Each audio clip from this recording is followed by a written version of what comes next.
கிறிஸ்துவுக்குள் பிரியமான சகோதர சகோதரிகளே, இயேசு கிறிஸ்துவின் இனிதான நாமத்தில் உங்கள் அனைவருக்கும் என் அன்பின் வாழ்த்துக்கள்.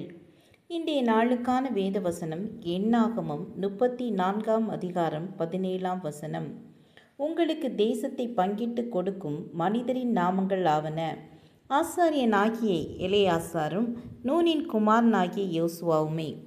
ஜனத்தின் நன்மைக்காக கர்த்தருடைய ஊழியத்தை செய்யும் தேவ ஊழியர்களின் மிக முக்கியமான தகுதிகளில் ஒன்று பொருளாசையை வெறுக்கிற தன்மை. பொருளாசை வந்தால் பண ஆசையும் வந்துவிடும், தொடர்ந்து தீமையும் வரும். ஆகவே பெரிய பசுமையான செல்வ வளமான கானானை பங்கிடும் தேவ ஊழியர் பொருளாசை உள்ளவர்களாய் இருப்பின் தெய்வ திட்டங்கள் நாசமாகிவிடும்.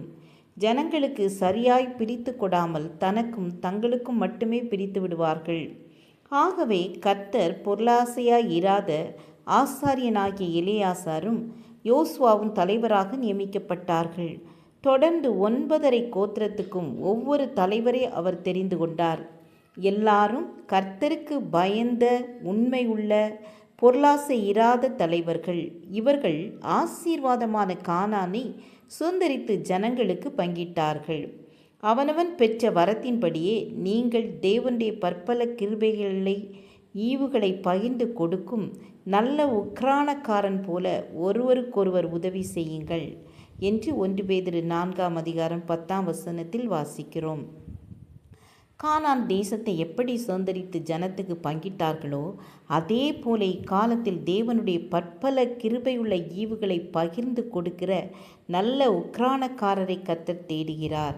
அப்போஸ்தலனாகிய பவுல் தீத்துவுக்கு எழுதும்போது, நீ குறைவாயிருக்கிறவைகளை ஒழுங்குபடுத்தும் படிக்கும் பட்டணங்கள் தோறும் மூப்பரை ஏற்படுத்தும் படிக்கும் உன்னை கிரேத்தா தீவிலே விட்டு வந்தேன் என்று தீத்து 1:5 குறிப்பிடுகிறார். கர்த்தருடைய ஊழியத்தை உண்மையாய் செய்ய தீத்துவை பவுல் கிரேத்தா தீவிலே விடுகிறார். தீத்துவிடமும் கண்காணியானவன் எப்படி இருக்க வேண்டும் எனவும் எப்படிப்பட்டவர்களை நியமிக்க வேண்டும் எனவும் கூறுவதை பார்க்க முடியும். இப்பொழுது உங்களை கர்த்தர் அழைக்கிறார். சுதந்தரிப்பதும் பங்கிட்டு கொடுப்பதும் மிகவும் பெரிய ஆசீர்வாதம். ஆம், எனக்கு அன்பானவர்களே, நாம் வாக்குத்தத்தமான ஆசீர்வாதங்களை சுதந்திக்கிறவளாய் பின்பற்ற வேண்டும், சுதந்தரித்து கொள்ள வேண்டும், பின்பு பங்கிட வேண்டும். தேவன் அழைக்கிற நியமித்த நபர் நீங்களே. ஜெபம் செய்வோம். அன்புள்ள தகப்பனே, பரலோக ஆவிக்குரிய ஆசீர்வாதங்களை நாங்கள் தொடர்ந்து சுதந்தரித்து கொள்ளவும் ஜனங்களுக்கு பங்கிட்டு கொடுக்கவும் உதவி செய்யுங்க.